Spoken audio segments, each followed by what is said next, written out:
as a person. Honorable Vice President of India, Radhakrishnan ji, Honorable Governor of Andhra Pradesh, Abdul Nazir ji, Honorable CM of Andhra Pradesh, Chandrababu Naidu ji,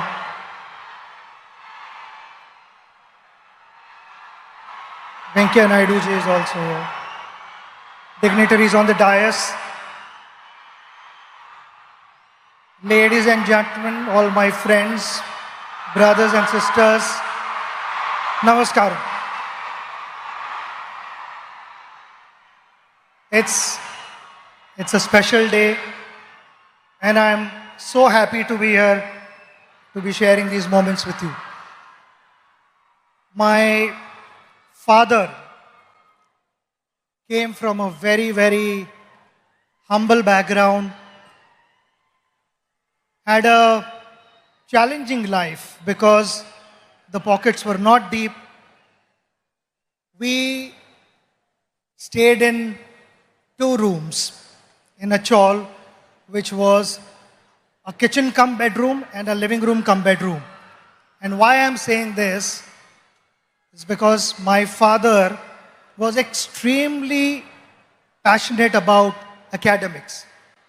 He became a professor, he also was a poet, and he continued to chase his dream.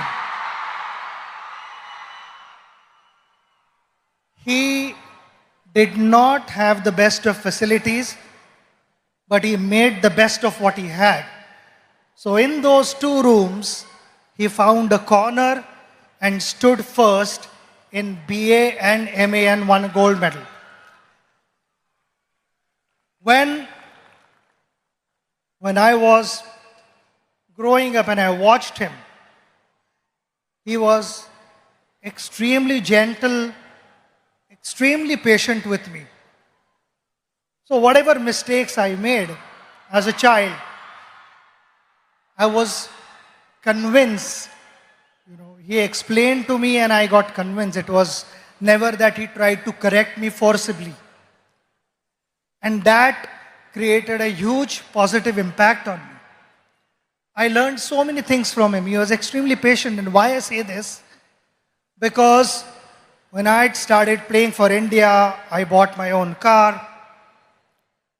I used to love to listen to good music. And most of the times it used to be loud music in the car while I was driving. And my father would be seated next to me reading his book. Never once did he tell me, reduce the volume, I want to read the book.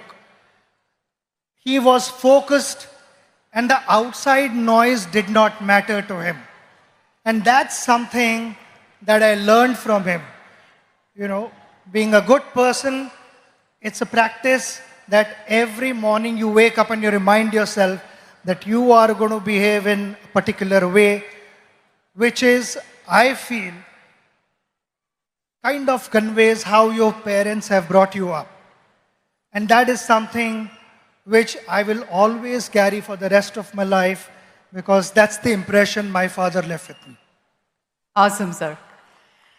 Sachin sir, in both academics and sports, students today face immense pressure to perform. From your experience, how do you deal with this pressure? Pressure is on everyone at every level. You meet any individual in this room, we will have pressure. There are 2 types of pressures. One is external and one is internal pressure. External pressure is all about what the world is saying about you. I think in today's world, when social media is so active, people want to know what is being said about myself. Generally, every individual is bothered about that. When I went out to bat, you have to learn how to use that to your advantage. When I went out to bat,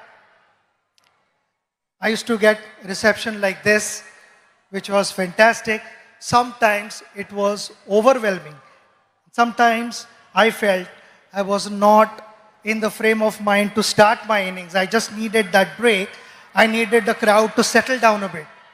So those were the occasions where I would remove my shoelace or remove the strap of my leg guard, or someone would be moving on top of the side screen. I would settle the crowd down, make sure that those 22 yards belong to me, and then started my innings.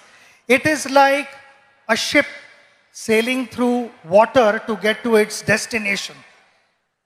But the moment there are holes in the ship and the water starts seeping in, the ship starts sinking. And that is exactly what I'm trying to tell you, that external pressures will be there. You need to shut off. You need to stay focused on what you want to achieve in life. We come to internal pressure. Internal pressure is actively led by your conscious mind. When your conscious mind is moving ahead of the moment, it starts putting multiple scenarios in your head which are imaginary. Failure, consequences, disappointments, and all these things, they kind of freeze you. They increase the pressure. The idea is to stay in that moment. When I went to bat, people talk about, he was in that zone and that's why he batted well. And what is that zone? That zone is all about surrendering yourself to your subconscious mind, which knows what to do. It is always the conscious mind, as we call it. The monkey over your shoulder would be putting doubts in your head. And while batting, also sometimes that would happen. Before the ball was delivered, the conscious mind would put doubts in your head. Could that be a bouncer? Could that be a yorker? Could that be an outswinger where the delivery was not released at all? So I found myself batting at my best when I had surrendered myself to the subconscious mind. So that would be my advice to all of you, to stay focused, stay aware of what's happening around you, but don't let the external energies dominate what you want to be in life. Absolutely. So one last one. On this centenary celebrations of Andhra University, your one message to all the students out there. We are celebrating a very, very big moment.